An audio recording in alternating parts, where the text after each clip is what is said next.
What's going on, everybody? Welcome back. This is going to be an episode for sure.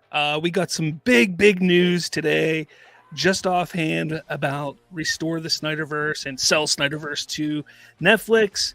We're also going to talk about some massive changes coming to Marvel Studios, the MCU, everything like that within the near future.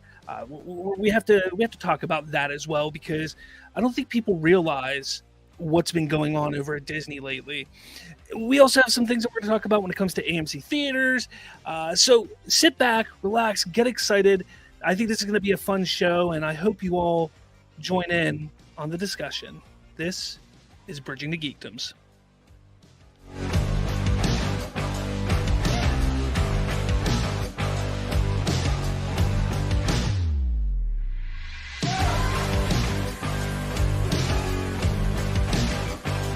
What's going on, everybody? Welcome back to another thrilling episode of Bridging the Geekdoms. I am your host, Robert Slavinsky. Now, for those of you who are relatively new to the show, who've maybe never been here, or just stopping by for a quick fix of needing something to watch, our show and setup is pretty simple. Typically, the first 20-30 minutes consists of a few hot topics that I want to talk about. After those hot topics, we then dive into a pretty big main topic. This week's main topic is going to be Marvel Studios. Massive changes are coming. So, enjoy the show. I want you to make sure, if you aren't watching us live, to know that we do this live weekly.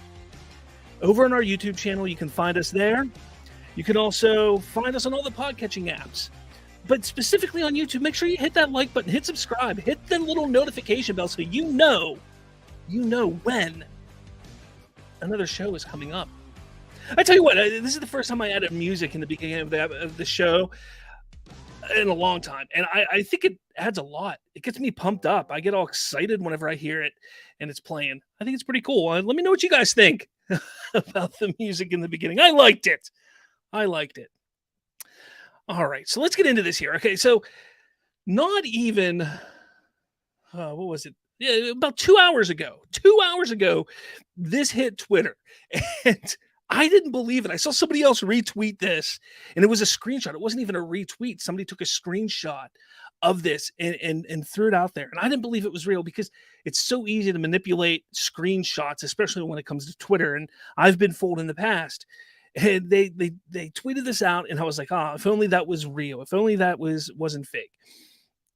Lo and behold, it was 100% real. Now, the one thing that I've loved about James Gunn taking over the DC universe and being co-CEO of DC Studios is his interactions that he's been having with fans on social media. I think it's a really good idea, specifically in this juncture of everything, is to help ease the minds of the fans, because for the better part of a decade, it's been so muddled when it comes to the DC universe, that this is going to help ease tension, answering questions, and showcase that there's some movement going on with the DC universe. So, as per usual, as he's been doing over the last better part of 2 months now, he's alluding to something that he's doing and getting excited for the DC universe. We know a Swamp Thing movie is in the works, and he posts this picture of Swamp Thing, which I think is a great picture. I really do like it. But per usual, you have a sect of fans who are just adamant about James Gunn being the worst possible solution for the DC Studios and DC Universe moving forward. All they want is the Snyderverse. All they want is Zack Snyder doing his thing, whether it's on Netflix, Amazon, HBO Max, or in theaters. That's all they want. But the problem is, it's not going to happen. It's just not happening, right? So let's take a look here. So he posts this, and you have the sect of fans. You have Uncle Fahad. He replies to James Gunn, hashtag sell the Snyderverse to Netflix. And I love it. James Gunn responds, I have to say This has got to be the wackiest hashtag ever since, one, Netflix hasn't expressed any such interest in um although okay, one, Netflix hasn't expressed any such interest, although we've discussed other stuff. And two, Zach hasn't expressed any interest and seems to be happy doing what he's doing. And yes, we too have talked. That is absolutely huge. Huge to hear. This is all but solidifying the end of the Snyderverse. Once and for all, officially, the end of the Snyderverse. Charlie the Vulture.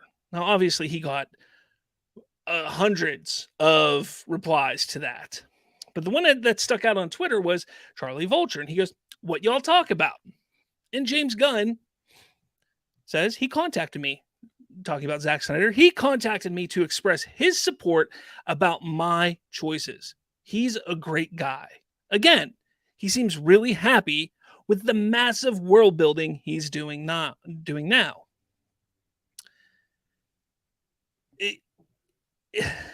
You know, for months, I tried explaining to people that the more you push, the more you create these ridiculous hashtags, the more you try and bully into getting what you want, the less likely it'll ever be that you get what you want.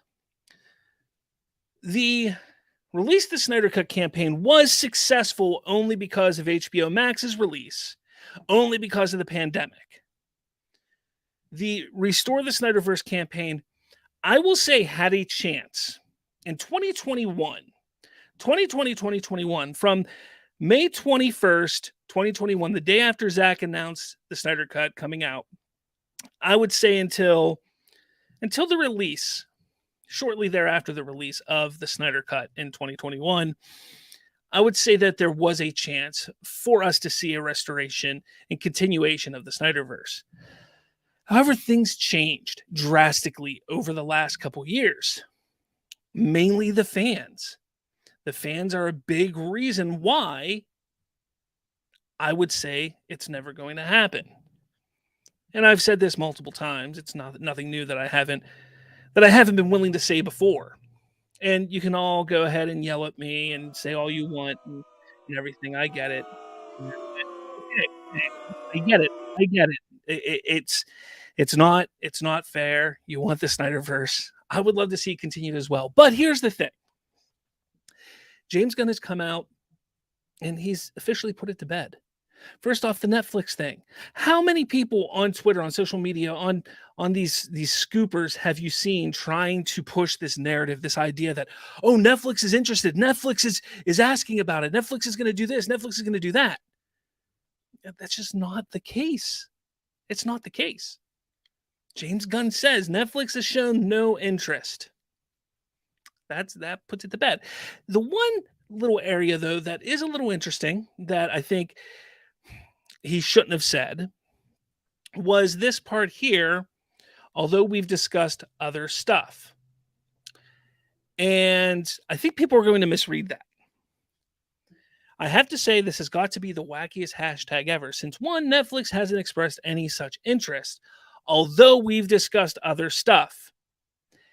What he's saying there is that he, DC Studios, has discussed with Netflix other properties, other things within the DC realm.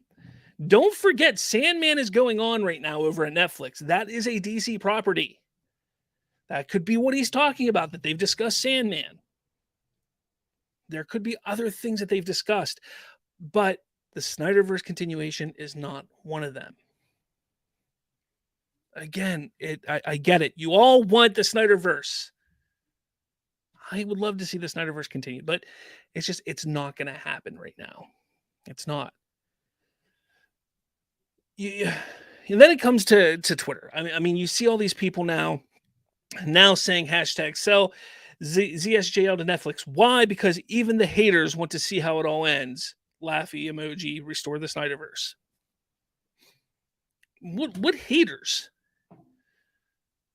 This has gotten out of hand, completely out of hand. Yeah, I love what this says here. I love this one here. Right here it says from David Hummingbird. Now, can we please stop pitting Zach and James against each other? But then you have Ollie of Snyderverse. Fire James Gunn. Why? Why? Why the bullying? Why the toxicity? That'll never get you what you want. It won't. I'm trying to see where else. What is this here? I don't know. Oh, yeah. And then you're going to see things like this that pop up, obviously, because, it's just crazy. And for those of you listening, I apologize. I'm kind of looking through Twitter here, trying to see what else is being said, because this is relatively new. This is relatively, just came out. So, okay. Yeah. So we see something here. CY98 on Twitter goes, then why did Snyder say on multiple occasions that if they gave him a call, he'd do it? Well, you want to know why? Because he probably would. But it doesn't fit with what James Gunn is doing now. It doesn't fit into Zack Snyder's current schedule. Wow, that's nuts. Who would have thought? Who would have thought? I don't get it. I don't get it. All right. Enough about that. I want to hear your thoughts, though, on the revelation. The Snyderverse is officially dead. That is the final nail in the coffin right now.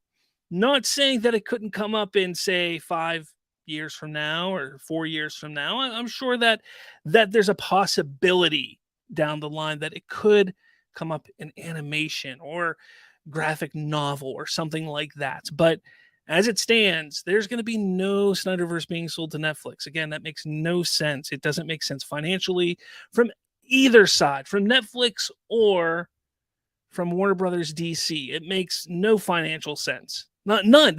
You cannot prove, you cannot even highlight any possibility where that makes financial sense in anybody's favor at all. You can't. So let me know in the comments what your thoughts are on this whole thing with the Snyderverse.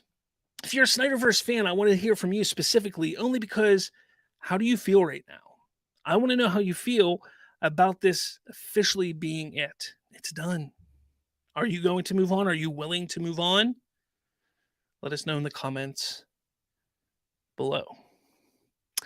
All right, so we're going to move on to the next story here, because I'm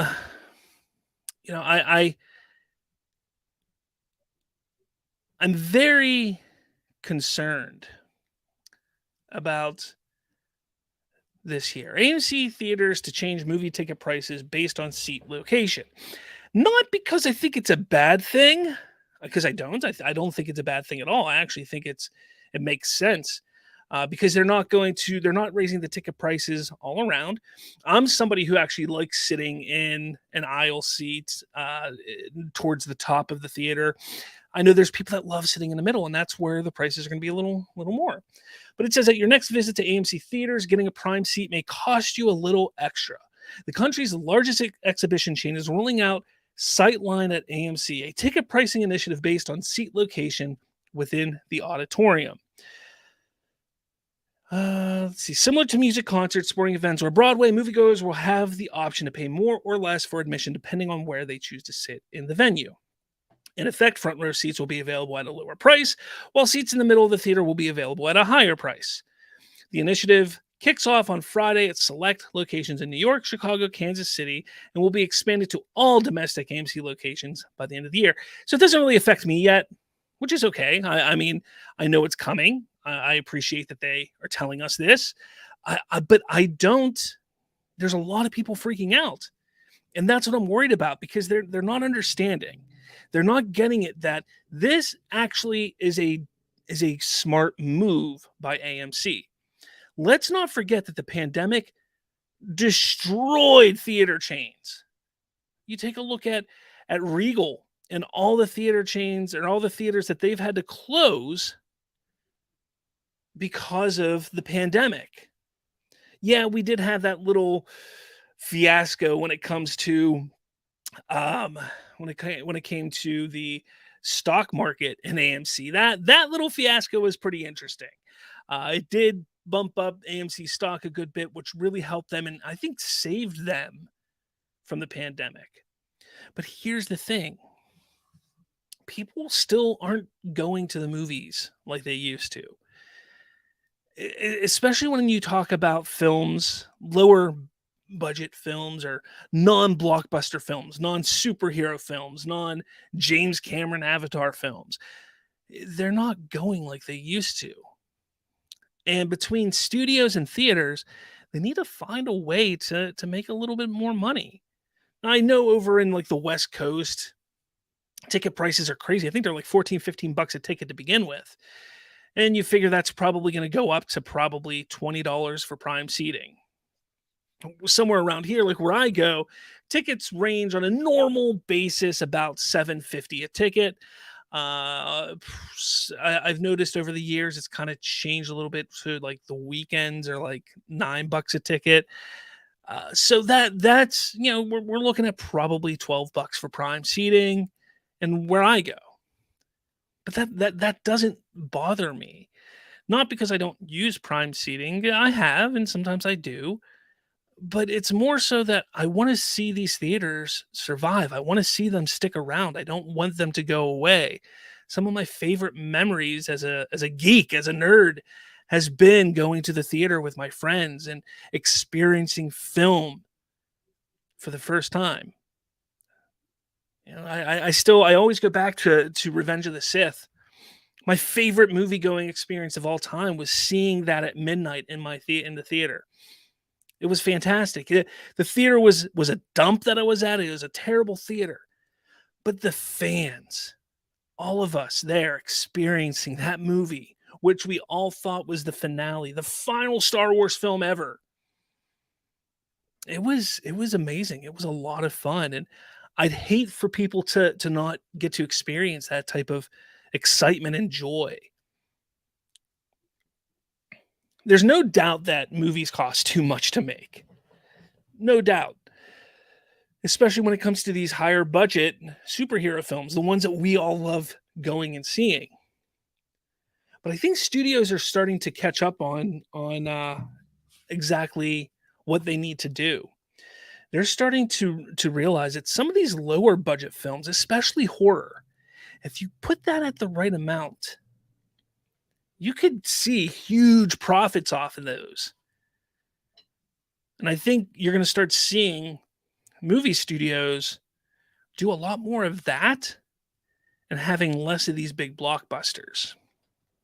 It's a little upsetting, but because that's what was driving the revenue to theaters are those big blockbusters. But the studios aren't making the type of money that they used to. Nothing's getting cheaper. So the theaters are doing what they have to do to stay open. And don't forget, studios get a percentage of that ticket price. So it does help studios as well. Don't forget that. Let me know in the comments. Let us know in the comments what you think about all this. Again, I think it's pretty interesting. I think it's a very interesting concept and idea that AMC is doing this. They still have the AMC A list, so if you're that, this doesn't affect you. Movie Pass is coming back. I actually got an email the other day saying, "Hey, you want to sign up for Movie Pass?" And I just haven't been going to the movies enough to warrant that expense. But I may look into it here in the next couple months. Come summertime, I'll be going to the theater a good bit. So I might compare that to AMC and see if that's worth giving a shot to again. I was on Movie Pass back when it was $10 and see all the movies you want. And it was amazing. And I talked it up big time back in, what was that, 2016, 2017, somewhere around there. I loved it. But we'll see. We'll definitely see. But let me know your comments on AMC raising ticket prices based on where you sit in the theater. All right. What else do I got here? Yeah, Ant-Man and the Wasp. So we're gonna get into that quickly. There's been some reactions to Ant-Man and the Wasp. The premiere was just the other day, and a lot of people on social media have given their opinions. And at first I saw a lot of people talking about how great the movie was, but once you start sifting through all the ridiculous amounts of praise that they get, the truth starts to come out. And a lot of the praise comes around Kang and how well he's portrayed in this film, which really excites me. It truly does excite me. But it's disappointing to see that this is a movie that they had to hit a home run with. With how poor Phase 4 was, this has to be a movie that was a home run. And I'm not thinking they're going to hit that home run. And a home run, I would say, is making anywhere between $850 million to $1 billion or more. That would be a home run. From what I'm hearing, I would be shocked if it hit that 800 million. Maybe it does. Maybe the fans eat this up. And that's very possible. Maybe the fans eat this film up and it pushes it to that $1 billion mark. But if they don't get that $800 million, and I'm not saying financially it has to do that, but when you take a look at how much money a movie makes, that's going to tell you how many times are people going back to watch this? Are people enjoying this? That's what it's going to tell us. That speaks a lot louder than your Twitter critics and your Rotten Tomatoes. That does speak a lot louder. Not always accurate, but it does speak a lot louder. You take a look at past Marvel films. Most of them were in the range of making $500 to $700 million per movie.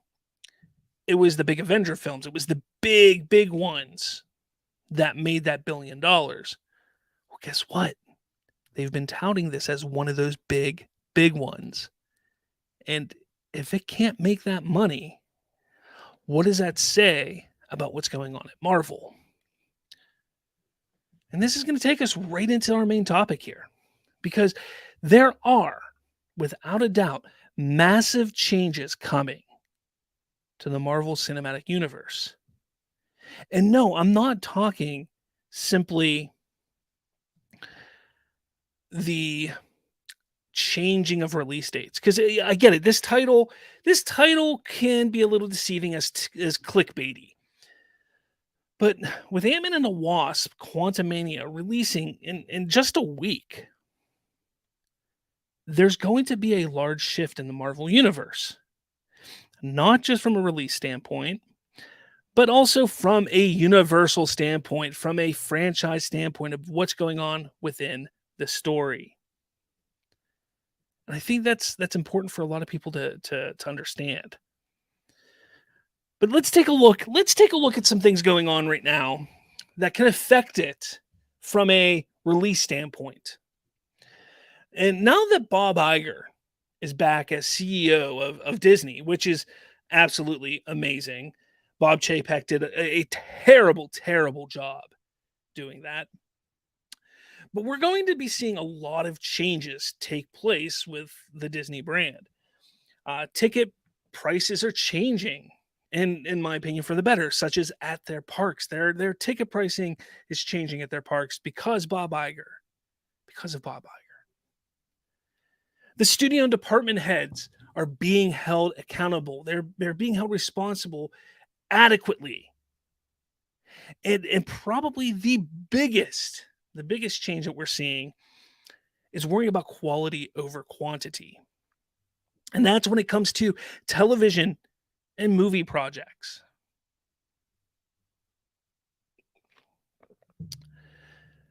We all saw how Phase 4 was just poorly received.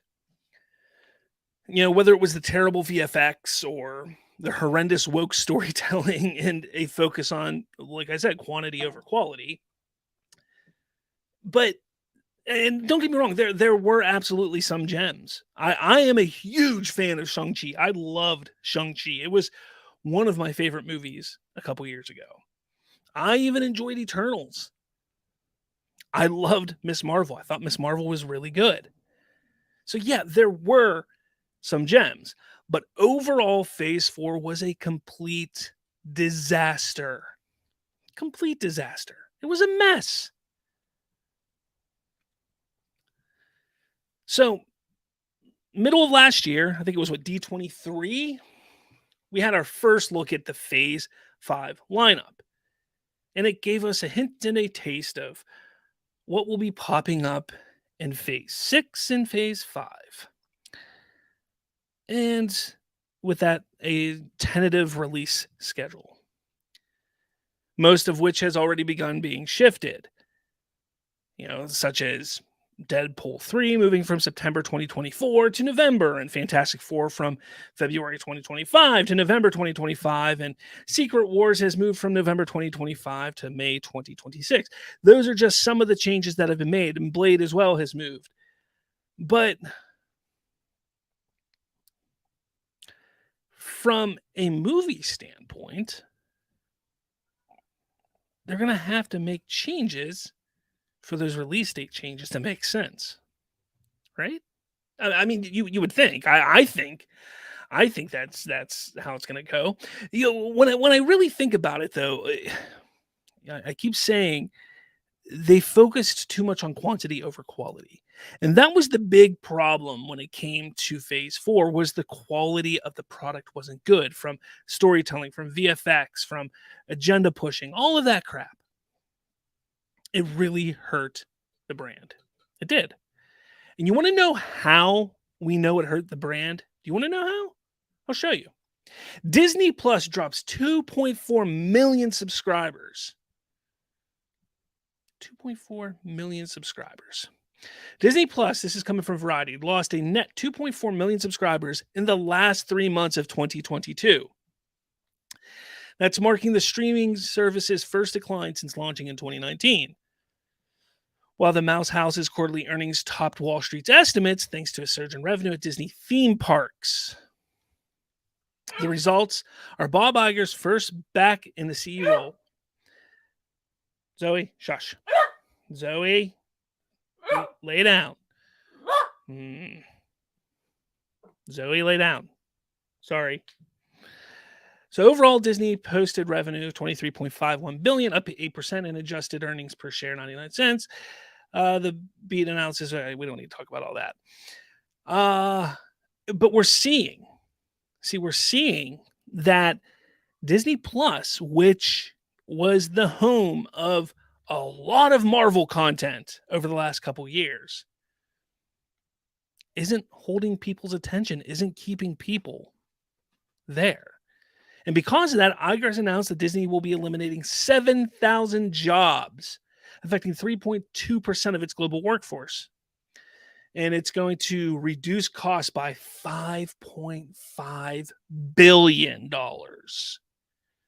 He's also going to announce a reorganization of the company into 3 core business segments. Disney Entertainment, headed by co-chairs Dana Walden and Alan Bergman, ESPN, and Disney Parks, Experiences, and Products. Now, here's the thing. You have Disney Entertainment. That's where the MCU is going to slide. That's where they're going to be. Iger also said that Disney plans to reinstate payment of a dividend to shareholders by the end of the year of 2023. The drop in Disney Plus subscribers, which was bigger than analysis expected, was entirely driven by a 3.8 million sequential decline. Disney Plus Hotstar, the version of the service offered in India and parts of Southeast Asia. Last year, Disney lost streaming rights in India.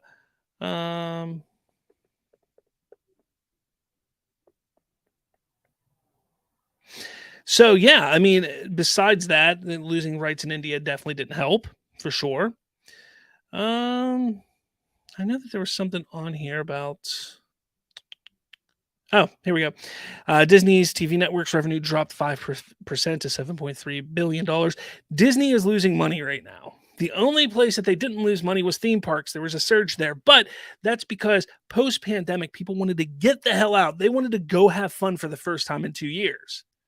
So that's what they did. They went to Disney parks, which, if you ask me, is terrible. I personally am worried about even giving Disney any money at this point from some of the woke leftist agenda that has been going on with their company as of late with cartoons and such. It's pretty crazy. Look it up. Look up some of the stuff they've been doing. It's insane. But how does this affect Marvel Studios? Well, they're cutting $5.5 billion somewhere. Where do you think that's going to come? You know where that's going to come, right? Right there. That's where it's coming. And it's not that it's going to be that they're canceling all this stuff. No, I highly doubt that they're ever going to cancel that stuff. But let's take a look at that. I mean, you can kind of see all these movies and projects. I personally think they're going to spread that out more. They're going to focus. I think they're going to go back, and I think they're going to take a look. And this is what I would do if I were them. This is honestly what I would do if I were them. No more than 5, 6 projects a year. 6 projects a year max. That gives you 3 movies. Beginning of the year, middle of the year, end of the year. That gives you 3 TV shows. Beginning of the year, middle of the year, end of the year. On Disney Plus. Don't focus so much on getting quantity out there. Let's say they can't get 3 TV shows and they don't want to rush one. So don't rush it. Take your time. Get the story right. Make sure you have the money in line. Make sure you'll be able to make it worth people's time to sit there and drop 8 to 9 to 10 hours into a television show. Make sure it's worth people's money to drop $10 a month on Disney Plus. Don't just put stuff out to put stuff out. And I may sound a little hypocritical here because I was complaining just last week about Star Wars and how it just has been too long since we got The Mandalorian season 2 to season 3. And they took their time, and I get that. But I think that's different. That's something different here because you can tell the quality of Marvel projects has dropped significantly. And I think what's going on at Disney with them losing so much money, losing subscribers, they need to readjust. They need to rethink. And Bob Iger is going to do that. And don't think that Kevin Feige doesn't understand this. He absolutely does understand this. He understands that the changes are going to have to be made with his projects, which means if you have to adjust, if you have to shift things, maybe that some of those higher budget projects get pushed out further and some of the lower budgets are now going to be coming out sooner. He then has to adjust the story and make sure everything fits with what is going on with this new multiverse saga. It's a really interesting predicament that Marvel finds themselves in, as well as Disney. And the nice thing to know, something that you can get excited about and believe is how much respect Kevin Feige has for Bob Iger and how much respect Bob Iger has for Kevin Feige. Back in 2015, and this is coming from Bob Iger just the other day, he explained how Ron Perlmutter, whatever, the guy who was in charge at one time over Kevin Feige, who was Kevin Feige's boss, how he was this close to firing Feige, but Bob Iger stepped in and stopped him. Because there's a level of respect. There's a level of understanding. Bob Iger sees the benefit, sees what Kevin Feige can do for Disney, for Marvel, for the fans. Or is it Ike Perlmutter? I don't know, whatever. Doesn't matter. He's a loser. A rich loser, but a loser nonetheless. So what does this mean for the multiverse saga? Like I said, I think there's going to be big changes coming. Obviously, from a story standpoint, we knew some big changes were coming from Ant-Man and the Wasp. We know that what happens in that movie is going to set up the future of the MCU story-wise. It's going to open up a whole can of worms and make things a lot more interesting than it's ever been before. At least has been since Phase 4 started. But I'm curious to see, and I think we're going to get a good bit of it this coming summer, whether it's Comic-Con or another D23, or if they hold their own little shindig at some point. I think Kevin Feige is going to have to come out and address some of these issues that are going to affect Marvel. The one thing that's great about this, though, is they've built such brand loyalty with the fans.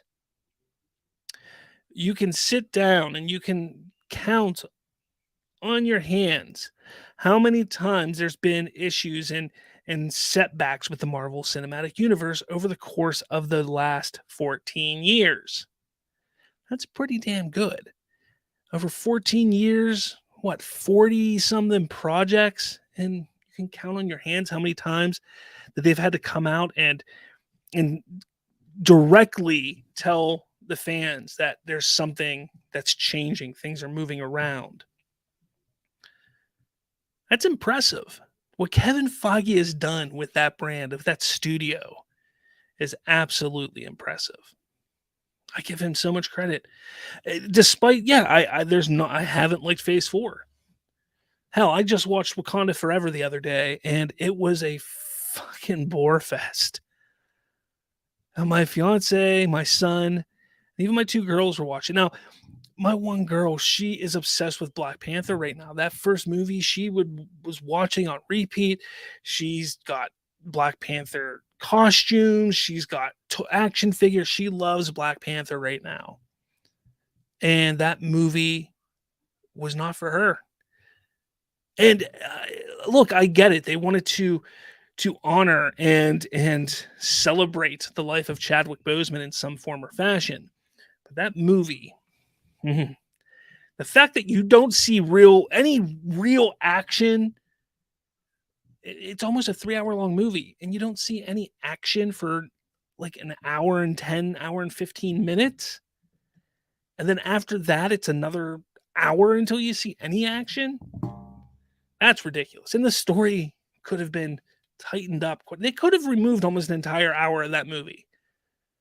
So much unnecessary stuff in that. And that just goes to prove that their success that they still see with these movies is because of the branding. It's the branding that brings them so much of the success. It really is. But I want to hear your thoughts. I want to know what you think of everything going on right now with Marvel Studios, with Disney. How do you think this big loss with Disney Plus, with Disney, looking to cut $5.5 billion, starting with laying off, 7 million employees? 7 million, is that what it is?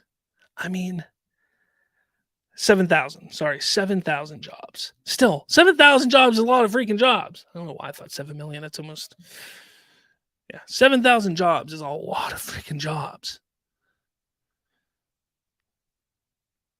It's crazy. So let me know what you think about what's going on with Disney, how you think it's going to affect Marvel Studios. Do you think it will affect Marvel Studios at all? I think it is. I think it's going to have a major impact on a lot.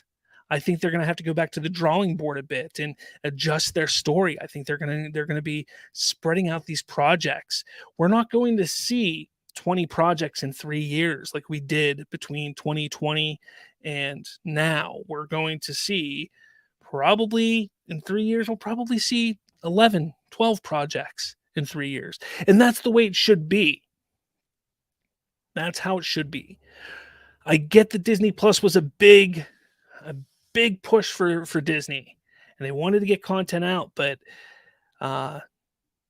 you got to worry about the quality before you worry about quantity. Have good television, have good films, have a good product, and people will come back. Nobody comes back to my show, though. So I guess I don't have a good product. My show sucks. I guess. I don't know. You tell me, does my show suck? Does it? All right, guys. I think that's pretty much gonna wrap it up today. I want to thank you all for listening, for watching, whatever it is you guys have done. Your journey. Beautiful.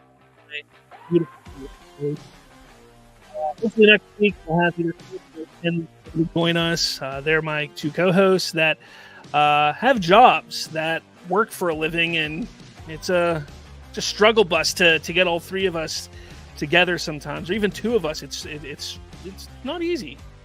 Not easy in the slightest. I wish it was easier. Maybe we'll change our days somehow. Figure it out. Be nice. Go ahead and scan that QR code that's up on the screen right now. You scan that QR code, it's going to take you to our link tree. You'll find all the links to our Twitter, to our Instagrams, to our Facebooks, all that jazz. Our email's on there as well. And I want to point out the email because I would love for you all to email us. What I want to do is I want to have a section on this show. Whether it's the last 10, 15 minutes of every show, I want to have a section on the show where we take viewers or listeners' questions and answer them to the best of our abilities. Give our opinions on your thoughts. I want to start doing that. I'll even start looking at comments from previous shows. If you guys leave comments down below, you hit that like button, hit subscribe, hit the follow, share us around. I'd love it. I'd love it so much if you did that. It'd be amazing. Look, I gotta sell us somehow, right? I will be up in the DuBois area in the beginning of March. DuBois, Pennsylvania. They're having a little swap meet convention going on up there. I'm going to have a table. I'm going to be sitting there, and I'm going to be looking to interview cosplayers or artists or any content creator of any sort. And once I do that, I'll have more content I'll be putting out, and I'll get all that up there. I think it'll be kind of cool. I am looking to head to Three Rivers Comic Con again this June. I cannot wait for Three Rivers Comic Con. Last year was a blast. I only got to go one day. It looks like I'll be going 2 days this year. I'm gonna sit down. I'm gonna really dive in this year. I think I'm gonna get a table. That way I can set up all my stuff, little area to sit down and actually interview and talk with people. I think it'd be amazing to just sit there and talk with people, the cosplayers, the artists, the creators of these comic books. And that'll be at Three Rivers Comic Convention this June in Pittsburgh, Pennsylvania. So I plan on being there. I hope you guys are too. I hope you show up. I think it'd be really cool. I'm thinking I might have a giveaway as well. 1 or 2 giveaways I might have there. I'm thinking of some ideas. So we'll see how that pans out. But if I get a table there, I'm definitely going to have a giveaway. Definitely. I think it'll be great. Ken. Ken, do I miss you? I do miss you, brother. I miss you. I miss having somebody to play off of here when I talk. Instead of just talking to a computer screen and looking at a camera occasionally. It's all right. We'll get you back on the show very soon. Very, very soon, Ken. But again, everyone, thank you so much. I'm kind of dragging this out. I don't know why. I just don't want to stop talking, I guess. I don't know. Thank you so much for watching. Thank you. Subscribe, like, share, notification bell, follow us on Twitter, Facebook, everything like that. It'll be amazing. Oh, wait. Kenneth Yambo, question for you. Uh-oh. Should I be scared? Should I be scared, Ken? I don't know if I should be scared. This is the longest outro in the history of outros, though, I gotta say. I like the music. I'm really digging the music in the background. Really digging it. Do I think it was appropriate for Gunn to shoot down the Snyderverse? I talked about this in the beginning of the episode, Ken, and I think it was 100% appropriate. I think it had to be done. I think he absolutely had to do this. He had to. You could not. He could not move forward with the DC universe with these fans trying and creating hashtags and pushing this bullying and agenda for just, we want the Snyderverse. This puts it to rest. I want to see more Snyderverse. I do. I would love to. But the fact of the matter is, and I've been saying it for how long, it's not coming. At least not how we want it to. So I think that this was the best way to do it. I won't say it was the best way to do it. I won't say that. But, yeah, like you said, he probably shouldn't have done it on Twitter. Ken says in the way he did, I would have done it in a video. I think he should have done it when he announced all those plans, all those projects. That probably would have been the smart move. But look, at least we have closure, though. And he didn't do it in a bad way. It wasn't like a negative way. Because he's right. The hashtag sell Snyderverse to Netflix is wacky. I've been saying it for weeks, for months. It's wacky. It's stupid. It's not smart because there's no financial benefit for either party. There just isn't. Warner Brothers sells the IP. It hurts their future films that are competing against what Netflix is doing. Netflix pays all this money to get this $1 billion, more than $1 billion, hundreds of millions of dollars, and they have to rely on getting subscribers? That's not possible. Nicotina, what's up, man? What's going on? I believe Nicotina has a show tonight. Is it a 4Nerd show tonight? I don't know. Maybe. It's Thursday. I think they do 4Nerds on Thursday. So check out his show, which I think is at like 45 minutes from now. But Nicotina, wait, so they're not going to sell the Snyderverse to Netflix? Look, yeah, Nicotina, he's great. I love talking to him. I need to get on his show. He needs to come on my show. Something we need to definitely have more. But you know, he's making a joke here. They were never going to sell the Snyderverse to Netflix. They weren't. I don't know. Oh yes, yeah, Nicotina, 4Nerds, 7:30 p.m. EST, Eastern Standard Time. Check him out. I love that show. Usually have it on the background when I'm at work. Check him out. Great show. For sure. Yeah. Look, this has been my outro. I've been sitting here trying to do an outro now for the better part of like 7 minutes. Everybody decides to come and start talking and asking questions at the end of the show, but that's okay. That's all right. So yeah, everyone, throw in the comments what you think about this whole Snyderverse thing. But do you think the way Gunn did it was a good idea? Should he have done it on a video? Jeez. You're gonna get me in trouble, Nicotina. Mikey Sutton said it was a done deal, though. Mikey Sutton. Look, I've kind of laid off the scoopers for the better part of a month now. Only because James Gunn put all that to bed. And I was seeing less and less of their bullshit pop up. Although I did see something really ridiculous the other day. Where I think it was Sill said that, Netflix is ready for the Snyderverse. But no, man. No. Yeah, it's crazy what's going on. Stay away from scoopers, everyone. Stay away from them. It's not worth it. Don't allow them to get your hopes up. Don't do any of that. Don't do any of that. Say no to scoops. Oh, I gotta come up with a cool motto and make a t-shirt. Something like that. I don't know. I tell you. All right, guys, that's it. I'm calling it. Game, set, match. Thank you for watching. Scan that QR code, all that jazz. With all that said, I will talk at all of you later.